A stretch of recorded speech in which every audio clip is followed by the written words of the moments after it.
오늘 우리에게 주시는 하나님 말씀은 여호수아서 8장 30절부터 35절까지 말씀입니다.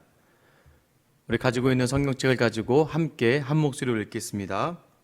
그때 여호수아가 이스라엘의 하나님 여호와를 위하여 에발산에 한 제단을 쌓았으니 이는 여호와의 종 모세가 이스라엘 자손에게 명령한 것과 모세의 율법책에 기록된 대로 새 연장으로 다듬지 아니한 새 돌로 만든 제단이라.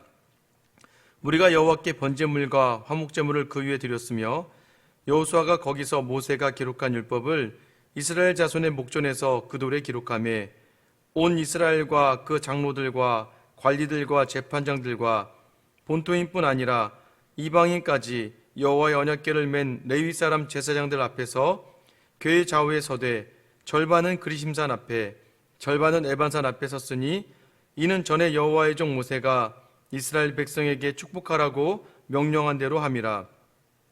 그 후에 여호수아가 율법책에 기록된 모든 것대로 축복과 저주하는 율법의 모든 말씀을 낭독하였으니 모세가 명령한 것은 여호수아가 이스라엘 온 회중과 여자들과 아이와 그들 중에 동행하는 거류민들 앞에서 낭독하지 아니한 말이 하나도 없었더라. 아멘. 할렐루야. 오늘 1월 마지막 날 우리 새벽 예배 하나님께 함께 드리게 해주신 주님을 찬양합니다.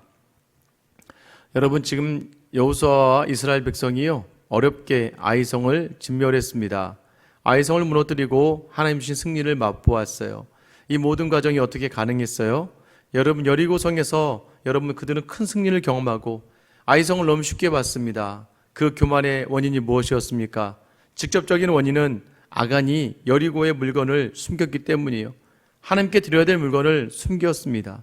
그리고 또한 이스라엘 자체가 아간의 모습과 같이 교만했어요. 여호수아는요 아이성 전투에 나가지도 않았어요. 정탐꾼은요 자기들의 눈대중으로 본 인원을 보고 결국은 이들이 하나님께 묻지 않고 전쟁을 했다가 큰 패배를 경험했습니다. 그러나 이들이 경험한 패배 뒤에 다시 이들은 여호수아를 통해서 다시 회개의 자리에 서게 되고 하나님의 말씀을 붙들고 아간의 죄를 진멸하고 다시 아이성을 점령할 수 있었습니다. 내가 예전에 패했던 상대를 이겼을 때 여러분 그 뿌듯함을 기억하시나요? 여러분 그렇게 한번 이기고 나면요 더 자신감이 생겨나는 것 같아요. 그래서요 여호수아와 이스라엘 백성은 이제 가나안 땅을 향해 마음껏 전쟁할 수 있는 상황이 되었습니다. 그런데 오늘 본문은요 여러분 여호수아와 이스라엘 백성이요 에발산에 제단을 쌓았다라고 이야기합니다. 아이성에서부터 에발산까지의 거리가 37km 정도 돼요. 여러분 보통 반나절 이상을 걸어가야 될 자리인데 이스라엘 백성은 지금 전쟁 중에 있는 그 땅에서 먼저 에발산을 향해서 제단을 쌓으러 갔다라고 이야기합니다. 왜 이들은 에발산을 향했을까요?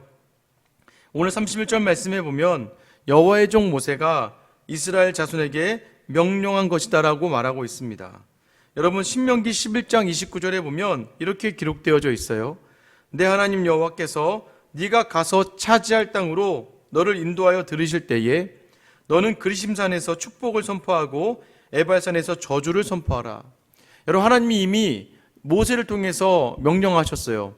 이스라엘이 이제 가나안 땅에 들어가거든 그 땅에 들어가거든 이스라엘로 하여금 그리심산에 에발산에 축복의 선포를 위하여 그리심산에 또 저주의 선포를 위하여 에발산에 올라가라라고 말씀하셨습니다. 이것은 쉽게 이야기하면요 이스라엘 백성을 반으로 쪼개서 그리심산과 에발산에 오르게 한 다음에 축복을 선포하는 것은 무엇입니까? 너희가 말씀대로 순종하면 축복의 자리가 될 것이다 라고 선포하고 아멘. 또 에발산을 향해서 너희가 말씀대로 불순종하면 저주가 임할 것이다 아멘. 여러분 오늘 이것을 모세를 통해서 이미 명령하셨어요. 여호수아와 이스라엘 백성은 아이성의 전투에서 승리한 다음에 자기들이 잊고 있었던 그 명령의 자리를 다시 상기했을 거예요. 그래서 조금 무리하더라도 지금 당장의 전쟁이 아니라 잠시 쉬어가며 충전해야 될 자리, 확인해야 될 자리, 바로 예배의 자리를 향하고 있다는 걸 아셔야 돼요. 에발산에서의 예배의 자리가 그런데 쉽지는 않습니다. 31절에 보면 여호와의 종 모세가 이스라엘 자손에게 명령한 것처럼 해야 됐어요. 무엇을 명령했냐면 모세의 율법책에 기록된 대로 쇠 연장으로 다듬지 아니한 새 돌로 만든 제단이라. 무리가 여호와께 번제물과 화목제물을 그 위에 드렸을 때 여호수아가 거기서 모세가 기록한 율법을 이스라엘 자손의 목전에서 그 돌에 기록했다라고 이야기해요. 먼저는 무엇입니까? 쇠 연장으로 다듬지 아니한 돌로 제단을 쌓았어야 했습니다. 이것은요, 여러분 예배 제단을 쌓을 때에 쇠 연장, 인간의 힘으로 다듬는 돌을 놓지 말라는 거예요. 우리의 공로와 수고의 자리가 아니라 손대지 아니한 것, 깨끗한 것, 정직한 것. 여러분 이것은 무엇을 이야기하는 거예요? 제단을 쌓으되 정직하게, 솔직하게 쌓아 놓으라는 것이죠. 설 연휴예요. 여러분 가족들을 만나면 기쁨과 감사가 넘치는 그 감사 그대로 하나님께 드리는 것도 좋지만 또 때로는 억울함이 있고 화가 있고 분노가 있고 서운함이 있고 답답하고 고독하고 외로움이 있다면 그것을 인위적으로 가공하려고 하지 말고 고스란히 하나님 앞에 제단으로 만들어 드리는 것이에요.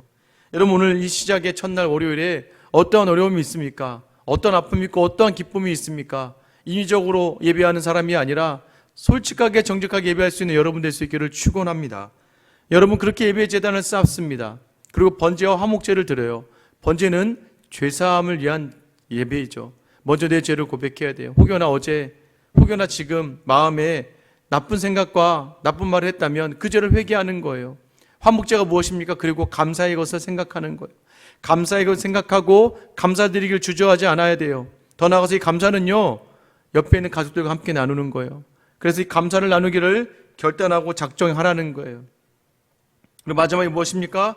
모세가 기록한 율법을 자손들의 목전에서 그 돌에 기록하라고 이야기해요.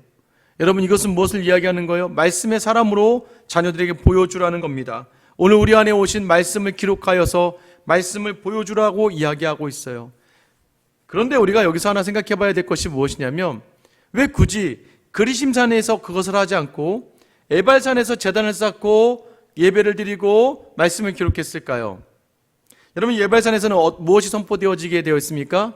바로 저주예요. 그리심산의 축복은 축복대로 좋지만 에발산에서 선포되어지는 저주에 대하여 여러분 여호수아는 모세가 기록한 대로 그곳에서 온전한 제단이 쌓여지고 예배가 있고 말씀이 있다면 여러분 그곳은 더 이상 저주가 아니라 축복의 자리가 될 것을 기대하며 드려지는 예배예요.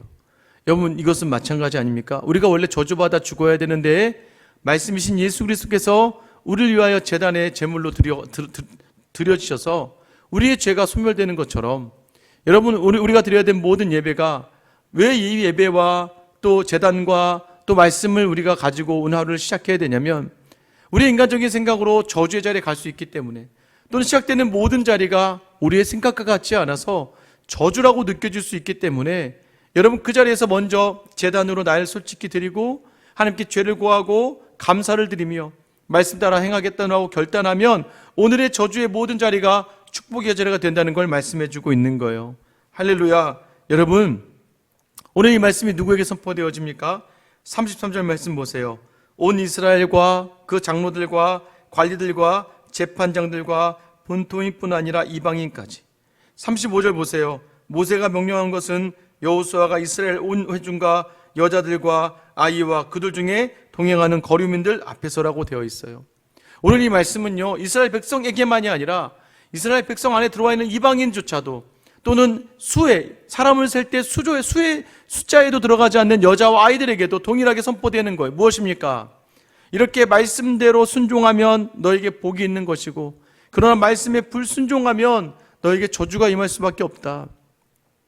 그 저주를 면하기 위하여 너의 제단을 쌓고 다시 예배를 죄사함의 고백과 감사를 담아 예배하고 다시 말씀을 담아 살아간다면 오늘로 시작되는 모든 자리가 우리의 생각과 다른 어려움의 자리라 할지라도 진노의 자리라 느껴지는 그런 자리라 할지라도 하나님은 그 자리에서 반드시 복으로 변화시켜 주실 것을 약속해 주시는 거예요. 여러분 설 연휴입니다. 또 월요일이에요. 1월의 마지막입니다. 오늘 하루 여러분들 어떻게 하루를 생활하시겠어요? 가족들과 함께 있으면서 또한 이 연휴를 보내면서 고독의 자리에서 오늘 다시 한번 여러분의 마음을 솔직하게 드리고 감사와 또 죄사함의 기도와 있고 더 나아가서 말씀 붙들고 내 모든 자리를 복으로 만들어내겠다라는 결단, 그래야 여러분과 여러분의 가족이 이 결단을 통해서 생명을 경험하고 천국을 경험하는 하나님의 나라를 경험하는 귀한 은혜가 있게 되기를 예수님의 이름으로 축원합니다. 제가 기도하고 오늘은 마치도록 하겠습니다. 하나님 감사합니다. 오늘 이 시간 다시 한번 우리가 작정하며 결단하는 것, 하나님 진노의 자리를 할지라도 제단을 쌓고 예배를 드리고 그 안에 죄사함을 고백과 감사로 나아가고 더 나아가서 주님 말씀을 담아내면 복의 자리라 말씀하시는 오늘 말씀 붙들며 주님 우리 삶의 하루의 시작에서 나와 내 가족이 우리의 결단으로 말미암아 천국을 누리는 귀한 역사가 오늘 하루 우리에게 있게 하여 주시옵소서. 이제는 우리 주 예수 그리스도의 은혜와 하나님의 크신 사랑과 성령님의 감화감동 교통 인도하심이 오늘 이 시간 다시 한번 하나님 앞에 제단으로 정직하게 나아가고 죄사함과 감사의 고백을 담아내며 무엇보다도 주님 말씀 붙들고 살아내기로 작정하며 결단하는 하나님의 성도들 머리 위에 이제로부터 영원까지 함께 하시길 간절히 축원하옵나이다. 아멘.